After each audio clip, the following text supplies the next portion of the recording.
On this episode of the Mompreneur Show, I'm talking to Asha Dornfest. She's a wife, a mother, a podcast host, and an author of Parent Hacks. Her book is absolutely incredible. I'm your host, Vicky, and this is a show that features amazing stories of the most remarkable mom entrepreneurs.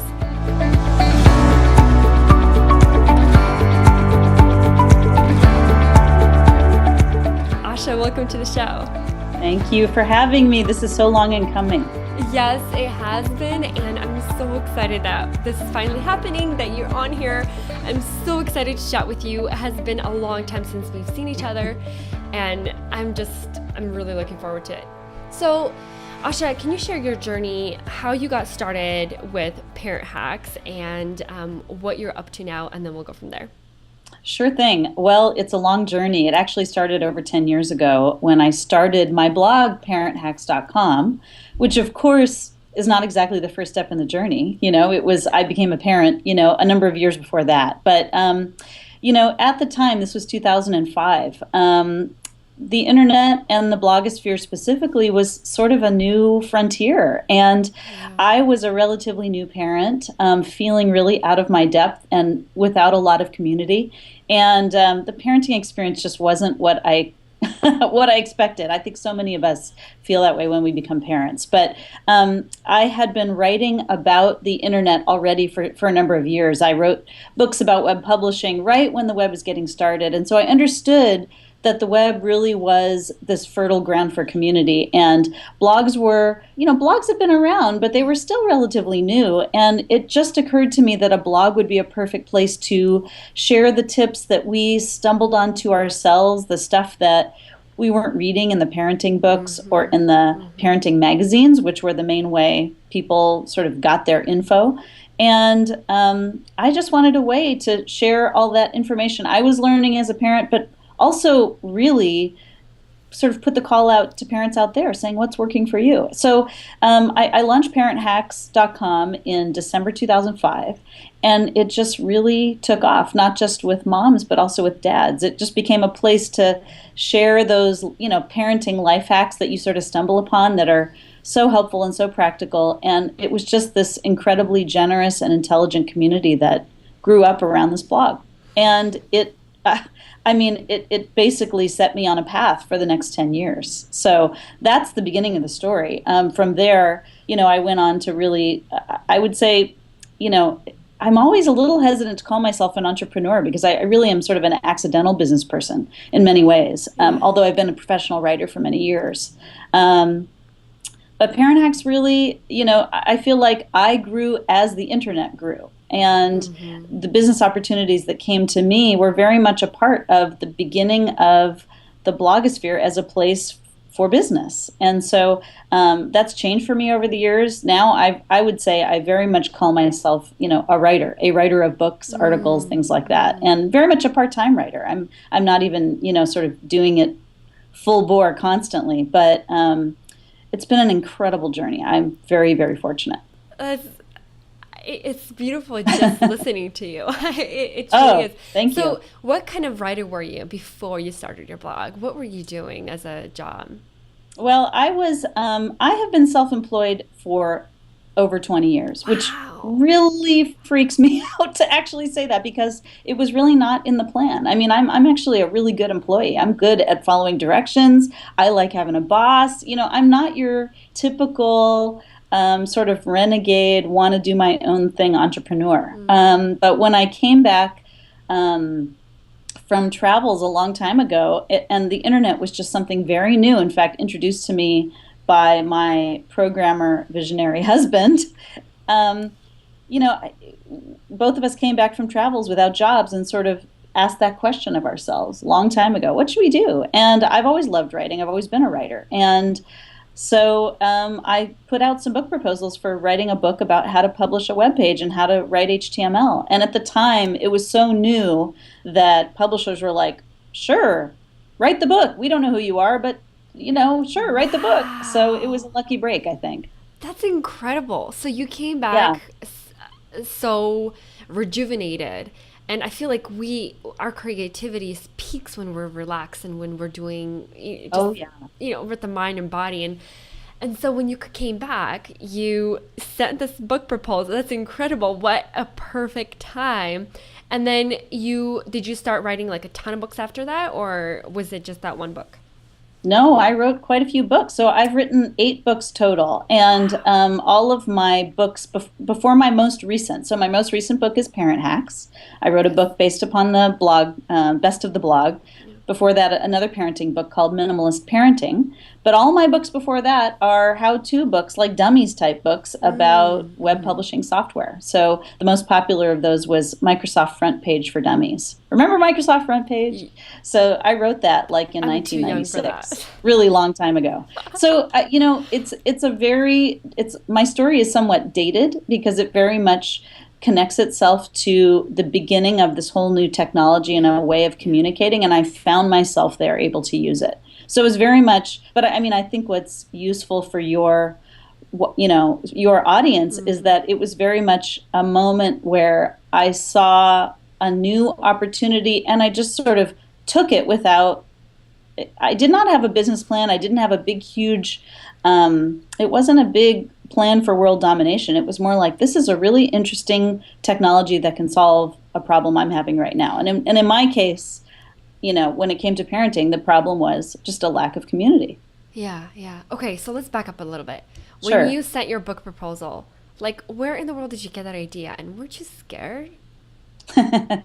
Are you talking about the original book proposal The original, how? Yeah, yeah. I was not scared, and that is because I had never done anything like that before. I think so many of your audience could identify with, I started it. If I knew then what I know now, maybe I would have been scared.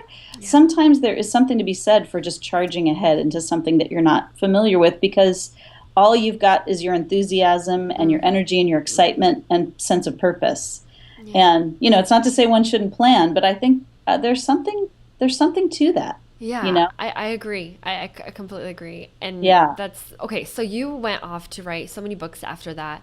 And then you started your website, Parent Hacks. And I feel like you created the most beautiful community of parents who want to raise good children. What is your secret? Because there's so many blogs out there. There's a gazillion blogs out there on parenting, especially right now. But how did you separate yourself in such a unique way? And separate is not the right word. How did you stand out? How were you able to build that community? Well, I think I always have to give credit a little bit to timing. And this is not to be, sort of falsely modest. But when, it was such a small community when I started, I think that in many ways, it was easier just by virtue of the fact that it was a smaller number of people who were creating blogs, and blogs were relatively new. And also there wasn't social media and another way for people to really communicate. So, there really was a sort of a sweet spot for blogs back at that time, which is not to say that one can't start them now for sure. But, I think that was definitely part of it for me. I think the other thing about my blog was at the time, parents, and specifically moms who were talking online, were mostly talking in sort of more of a personal journaling way. It was more of a, sort of sharing sharing one's personal experience, really from the inside. And from the beginning, my blog, Parent Hacks, was always a resource, more of a resource blog. It was more of a, hopefully this will be useful for you, this tip. And it was really geared toward being useful and helpful, as opposed to telling my own story. I've always been more of a how-to writer than a literary or memoir writer, even though I love memoir and tried my hand at it at various times. I feel most comfortable in the community role. And I think that really showed, And so I think that was one piece. It was always just very straightforward and focused on the user, focused on the community members. And I think the other thing was that the tone was light, but it was also positive. Being authentic in the beginning of the blogosphere, you didn't even talk about being authentic because, of course, that's what you were. I mean, it wasn't really a tactic. It wasn't really a strategy. It was just what we were. And so that has just continued. That's just my natural way of being. I don't claim it as some sort of, I don't know. It was just always a very natural place to talk. That's very interesting. I feel like people are really, I mean, I know that people are really attracted to people who are very open. And to my understanding, you wrote your blog from a personal perspective, although teaching, but in a very vulnerable way. Like, hey, this is what I just found out, or this is what I discovered, which is very, very attractive. And you know how they say marketers ruin everything. And so right now, if you look at blogs, marketers completely ruin them. And of course, it's not to say, again, that, you know, don't start a blog, but I'm just like, I feel like you have to work extra hard for them. But I also have to say is that, you know, in 2005, blogs were the new thing, and that got you to where you are. But I want to encourage our live listeners right now is that it doesn't have to be a blog. Today, there are so many different outlets. Like, for example, Periscope was so hot last year, and I guess it is still, but so many people created businesses around the content that they were talking about on Periscope. It's incredible. And think of it as a mini live audio blog. And so I love that you so openly said that timing was really right for you, and I completely agree. I can't compare myself to you and start a parenting blog and be successful as you are in the time that you were. So no comparisons here, just inspiration. So how did you get people talking? How did you get the parents talking and interacting with you? Because I know that they were a big source of inspiration for the book. Oh, absolutely. I mean, my blog is basically, 90% other people's contributions. I mean, that was what it was always meant to be.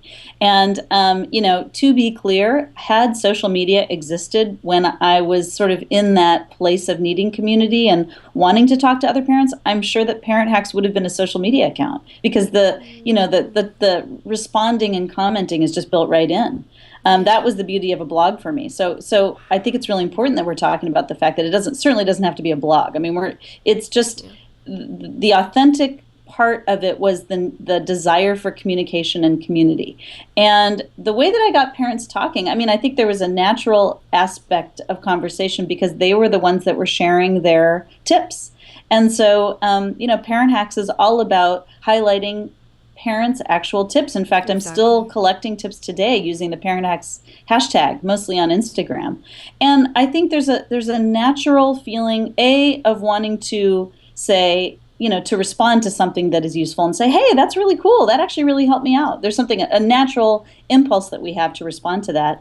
And there's also, I think, a natural impulse to want to have some recognition for the little things we do every day that go unrecognized. So and so I know for me, nobody was standing around my house ready to give me a medal when I, change someone's diaper, for example.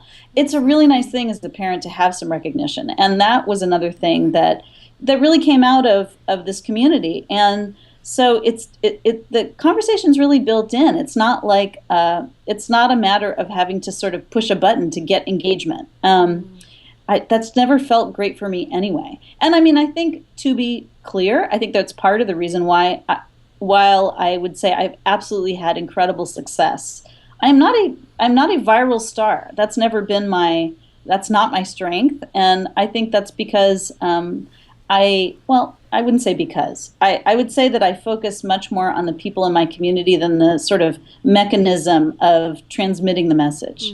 And I feel like that has helped me feel really connected to the people that I'm talking to. I think that helps people want to talk back to me. Exactly. They see me as a person, not as a publication. And that's what I am. Oh, that's so beautiful. It's quotable, tweetable. They see me as a person and not as a publication. I love that. So during your many years of publishing on Parent Hacks, did you ever start making money from the website itself? Yes. So there were, I would say there were a few good years. Okay. And again, much of that has to do with the sort of rise and fall of money in the blogosphere in terms of advertising and sponsored content and all of that stuff. I'm a much more talented community organizer and manager than I am a sort of hustler and entrepreneur. And so The other very important detail I feel compelled to share is that I'm married, and I'm married to a person who has a really good job. So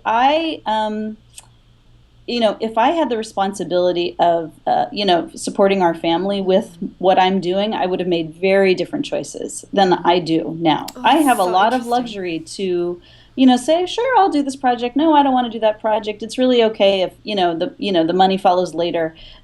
I got a lot of leeway that many people don't have. So, I think it's really important to point that out because I think a lot of people just don't. Sometimes it's easy to look at what other people do and realize, oh, why can't I do that? But, I really do have someone paying the utility bill over here. So it's a lot easier for me. That said, I've done a number of sponsored campaigns with various brands. I've done a whole bunch of different things over the years. I've done video programs. I've done, I have a podcast now called Edit Your Life Show, and we accept sponsorships for the podcast. So yes, I mean, there have definitely been some really good years, but honestly, these days, it is not a big money-making operation over here for sure. It's extra, supplemental income for our family. Yeah, and I feel like, the extra supplemental income is great, but I feel like where it has gotten you is so much greater. Like, do you know what I mean? Oh, absolutely. I know what you mean. And so, again, I'm in a pretty privileged position because I do feel that way. And I feel like I've been able to afford to do that, and I feel really lucky because I think most people, those of you who are really interested in, hopefully writing a book someday, writing a book it's an amazing experience, and it's an amazing thing to see your words in print and to have a book that's out there in the world. But, I think it's important to realize that it's very much a spin of the roulette wheel in terms of income.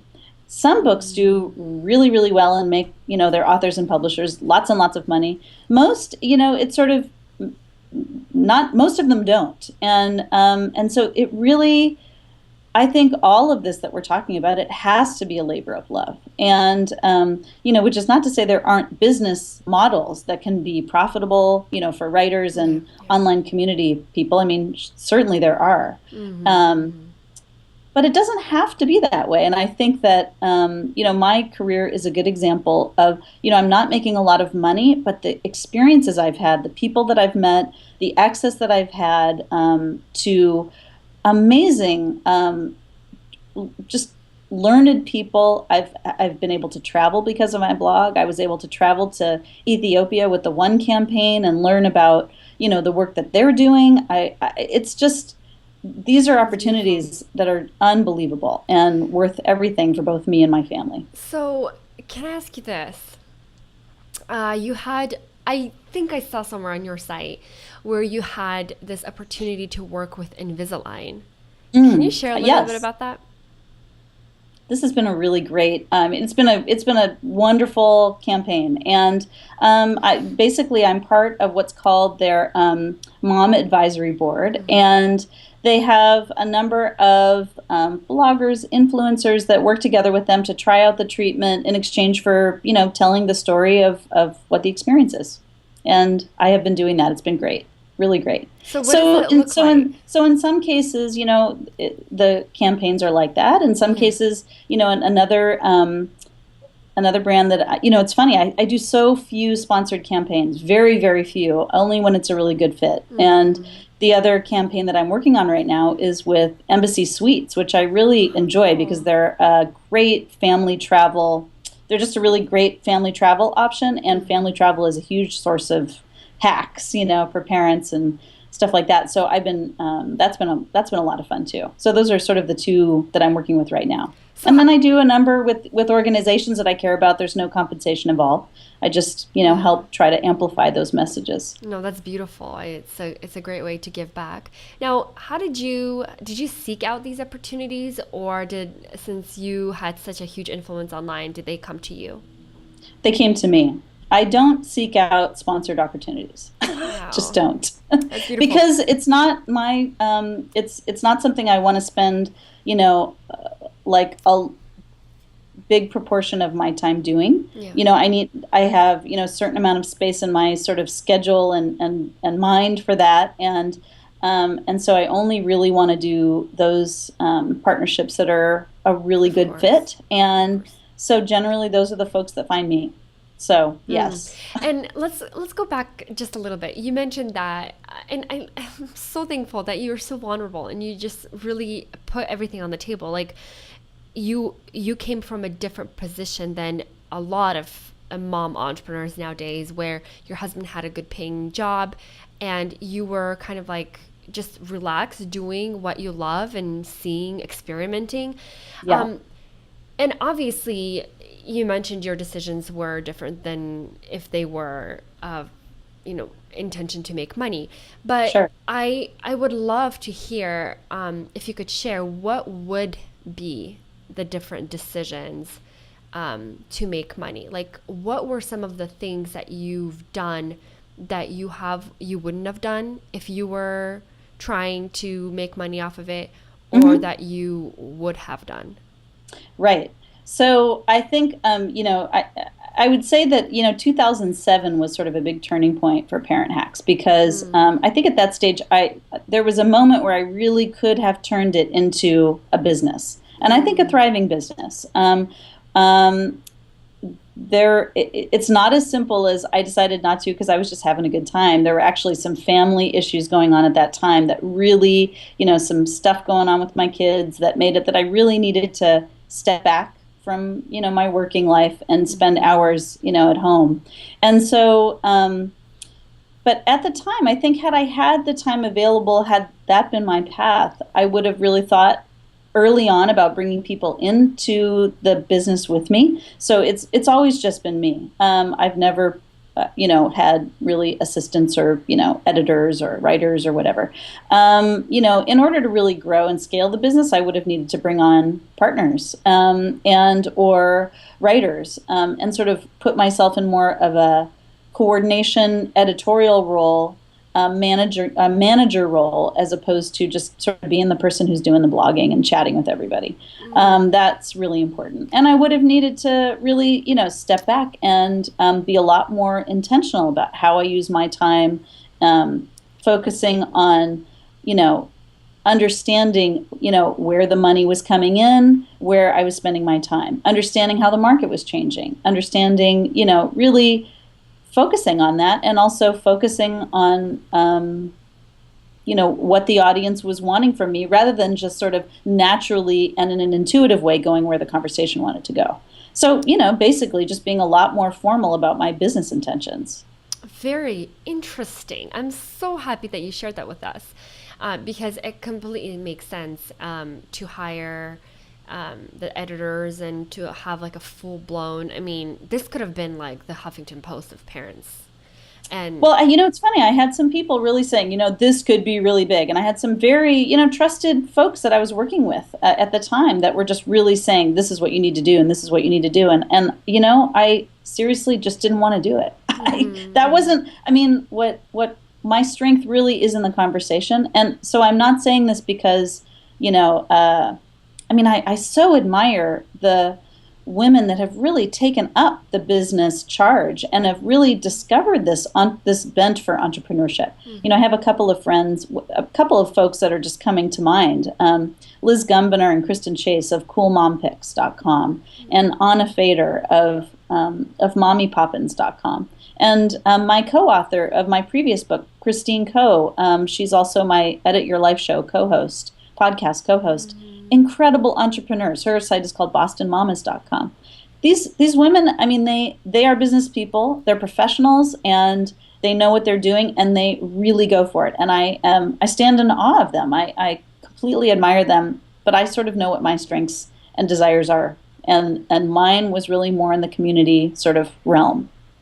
I love that you share that. It's not everybody, but it was an intentional choice. Yeah. I think that's the main thing I want to say. And for them, it was also an intentional choice. Yeah, and there's so many different entrepreneurs doing so many different things, and it's so important for us to sit back and really think, what do we want for me, for my family? And you're such a beautiful example of that, Asha. Oh, thanks. Absolutely Thank amazing. you. So let's move a little bit away from the business side and talk about family. How were you able to manage family while writing this blog, while writing the other books? What were your days like? Right. Well, early on when my kids were younger, somehow it felt easier. And I think it's not, it has nothing to do with the fact that they were younger or I was somehow more organized, is that the internet, what you did on the internet was a lot smaller back then. Meaning, when you wrote a blog post, and you published it, and then you sat back and waited for the comments to come. You didn't write a blog post and then tweet about it and then think about, a video and then Facebook. And so there's a lot more work involved now in actually sort of maintaining an online presence than there used to be. So it was very much something I could do part-time, and I could fit it into those little slots of time that come up somewhat unpredictably when you're a parent of younger kids. And so it's funny. There were a few years there where one of my kids was really, really struggling, and we really, and also at the same time, my husband had an internet startup, so we had an entrepreneur in the family. It wasn't me exactly. I was the one who was at home doing what I was doing, and somehow I managed to continue not only to do my blog but to grow it. And it all happened in the in-between spaces, because this was not it wasn't a situation where I really had time set aside. Once the kids started school, it was a little bit easier, although it was still unpredictable because those school days were very unpredictable for one of my kids. So I would often get calls during the school day. I would have to come. Mm-hmm. Anyway, it was not straightforward, but it was very part-time. I think that's the main thing that I want to say. So that's how I was able to do it. And I was never working in the evenings. Sometimes, I would get up early before everybody else did. But it was a pretty relaxed thing. Again, I point to I think if I were running a company that way, it wouldn't work. I mean, people that I would be managing would need a lot more structure than that, and a lot more predictability. So part of my reasoning for keeping it pretty casual was so that I could continue fitting it into the spaces around my family life. That is so beautiful, and that's so important.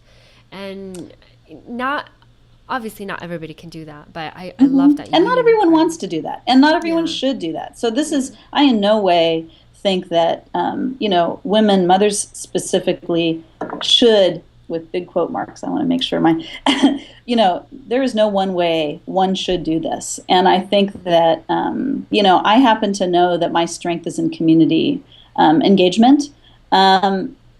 Other people might have bigger ambitions or might have different strengths, and I just really encourage people to empower themselves and to value that in themselves, and to say, I have every right to carve out space for what it is that I'm doing. So, my choices were intentional, but are in no way what I think necessarily other mothers should do if they want to.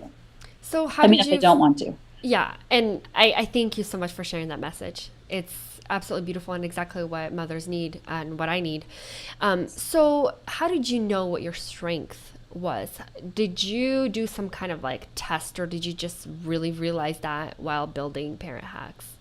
I realized it while building Parent Hacks, for sure. And I would say the same for many of the women that I just mentioned. I was talking to Anna Fader of mommypoppins.com not so long ago, and she just sort of turned around and realized, you know what, I'm really good at this business stuff.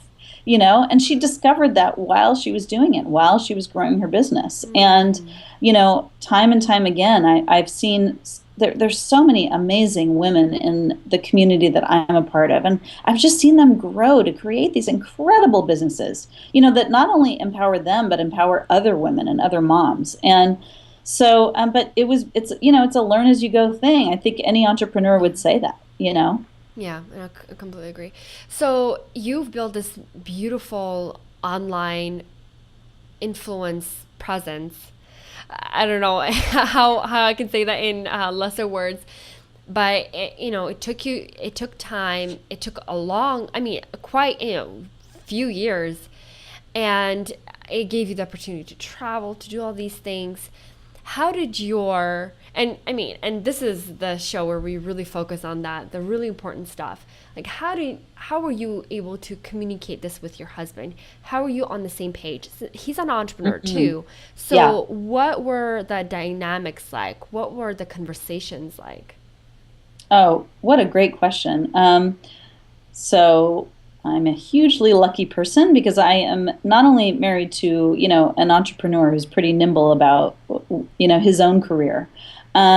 He also, we're also partners. I mean, partners in every sense. And so we've always sort of viewed our family life, in a holistic way, in that, there is work to be done. Some of that work happens in a workplace, some of that work happens at home. And that workplace may be in the home, it may be at an office, it may be, so we sort of divide it up that way. And so, for example, most recently when I was writing Parent Hacks and I went out on a book tour in order to promote it after it was published, my book tour happened in the spring. My husband actually took time off from work so that he could just be home. And I mean, he's doing the cooking, he's doing the laundry, he's doing everything. And, we again, let's just be clear that, we're lucky that we've had good enough jobs that we could put some money in the bank to be able to do this, and be flexible, enough to be able to sort of play with the hours a little bit. But that's not to say that it's just been, smooth sailing for all these years, because come on, what marriage is smooth sailing from the beginning until the end? It's just not. So we've had to negotiate over the years, and I've had to be really clear in myself what it is I even want and what I'm asking for. And that's a process too, because, as much as I am so grateful for everything that Parent Hacks has made possible for me, there were certainly periods of angst where I thought, what am I doing? I'm not sure what I'm doing. There were periods where I wasn't sure of myself, and where I would try something and then realize I don't really like doing that, and actually I'm not that good at it.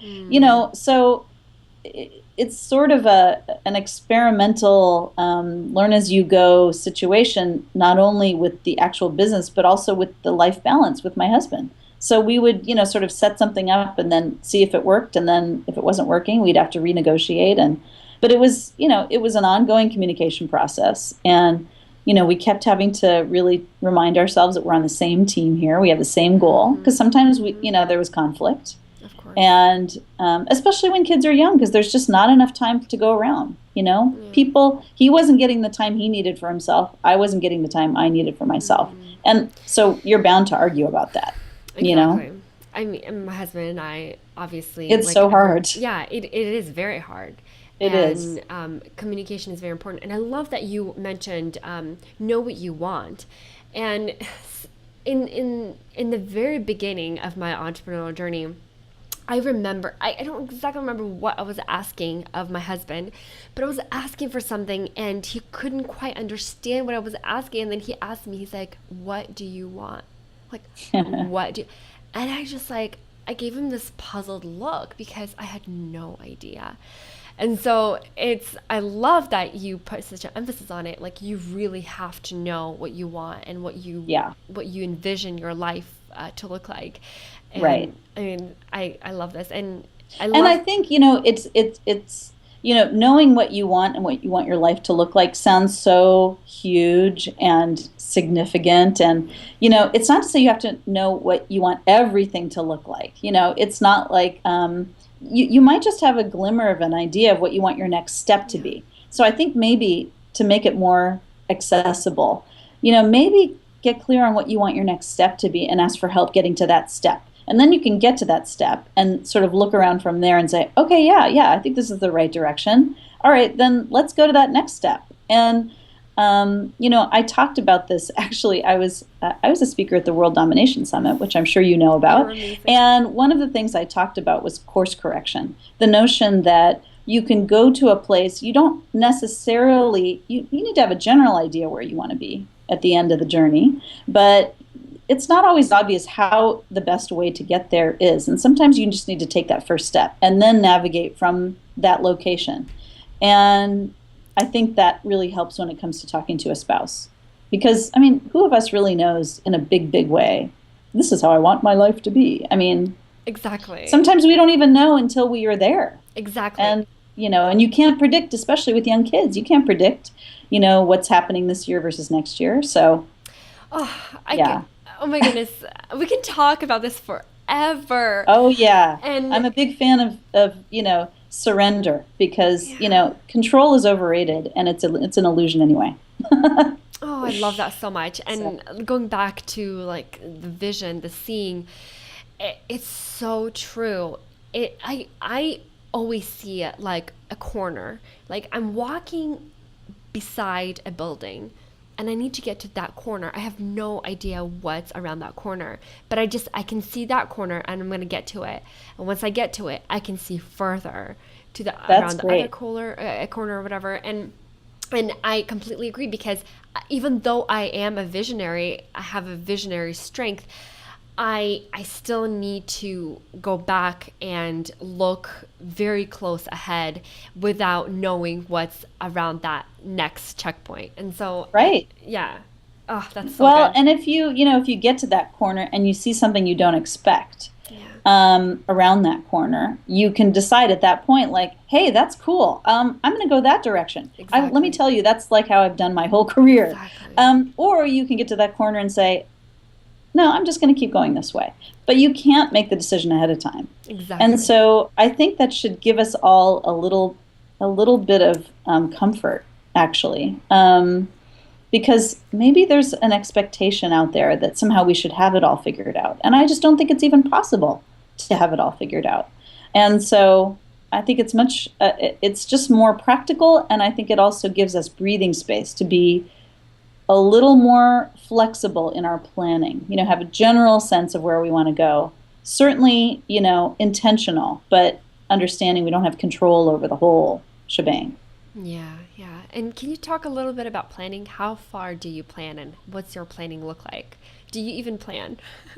Oh, this is, yeah, nobody should follow my example on this one. But please share because I feel like uh, I'm a lot like you. Yeah, So, no, it's not that I don't plan at all. I write a lot of lists, and so I write in a journal. So I am always thinking about, sort of what's next and all of that. I would not say that I am a strategic planner. I would say that I'm an intuitive planner. And so, because anything that I do really sort of needs to be grounded in what I'm experiencing. mhm. And so, I would not be one of those people that looks at the market and looks for sort of an opportunity in a market and then fills it, because if it's not relevant to me and my life or something that I truly care about, I'm going to have a hard time talking with a lot of passion and passion about it. Exactly. So, yeah, I my feel planning like is pretty intuitive. I feel like we both really lead with our hearts and very, Yeah, very intuitive. And I'm the same way. And having a business, it has been so hard. Like, it's hard. so hard to be that strategic planner where I'm always kind of, people call it by the seat of your pants, but I don't. I call it, base like heart planning. And Yeah, it's not necessarily, and I also journal, and morning pages and bullet journal is my favorite friend. And you can just write out lists what you got to do and then have kind of like an idea in the back of your head what you want to do next, and that's pretty much it. And I'm so thankful that you share this with us. And not that don't do that, but like I yes, feel like we all have our own way of doing things. And right. to be honest, up until this point I thought I was kind of crazy because I see all these mom entrepreneurs having the table filled with sticky notes, all their planners out and a plan, a year in advance. And here I'm sitting like drooling over their beautiful photos and I'm like, how come I can't just do that and Oh, follow we've all through? done it. I mean, this is what I'm saying. Angst. I think angst is part of I think it is just like, I think it is part of the process. I contributed a chapter to a really fabulous book called The Hustle Economy, which I would recommend any of you have a look for. It's a wonderful book about creative entrepreneurship. And so many of the writers in that book talked about this sense of creative angst. And it really is part of the process. And handling it, dealing with it, is really part of your business plan. It's not a matter of not having it. It's not like when you look at the beautiful Instagram photos, those people don't have it. They have it too. They may or may not show it on Instagram. Yeah. They don't have any obligation to show it. Exactly. They're feeling it though, and they're working with it. And so, part of being a sane business person is understanding that and not getting down on yourself for feeling that way, but having structures in your life, whether it's exercise or journaling or having a coach, having, a mastermind group, having a group of trusted friends that you talk to on a regular basis, to keep processing that. Thank you so much for sharing. Really important. Oh, that's so beautiful. Okay, I'm going to have to replay this over and over and over again. So beautifully said, Asha. I really appreciate you. Unfortunately, I'm so sad. Our time has come to an end, and it's gone by so quickly. And before I let you go, I want to talk a little bit about your book and your podcast that you co-host. Oh, thanks. Oh, how exciting. Okay, well, I have my book right here. And I almost had your book. We just moved and it's packed away in boxes, and I'm really, really sad. But right. Well, Parent Hacks it's available everywhere, the bookstore, Amazon, wherever you like to buy books. It's a really I'm so proud of it. I'm so proud of the illustrations that are absolutely wonderful. And it's a wonderful gift for a new parent, mom or dad for that matter. And it's both useful and I hope empowering for new parents, because it really gets across that idea that you will figure this out and you have something of value to contribute. So, and it's pretty funny, I have to admit. It is. It's a great book. It's an adorable book. And if you are watching us now or watching the replay, I'd love for you to post in the comments below and just let me know what were your biggest takeaway from this episode, and you will win your own copy of Asha's book, Parent Hacks. Oh, awesome. And come find me also on our podcast, because Christine and I talk about relationships. We talk about all this stuff all the time. And so, look for Edit Your Life on your podcast player or visit edityourlifeshow.com. You can live stream from there. It's an amazing podcast. I really love it. Thank I actually you. Found, what was it? Was it Wonderlist? Was it Wonderlist? Oh, we love Wonderlist. Yes, it was Wonderlist. So I'm looking through my apps. I'm like, oh yes, it is Wonderlist. Yes, it's a great app. Yes, it is. So Asha, again, thank you so much for your time and for being with us today. Thank you. This has been amazing. It's been an honor to be here. Thank you. All right, thank you so much for joining us today on the Mompreneur Show. Asha is absolutely an incredible mom, incredible example to us, especially me. I feel like we're soul sisters in a way, because everything that she's talking about is speaking to my heart. And I hope that you enjoyed this episode as much as I did. I can talk to Asha forever. All right, I hope you will join us live next time, every single Monday at 10 a.m. Pacific, 1 p.m. Eastern, right here on Facebook Live.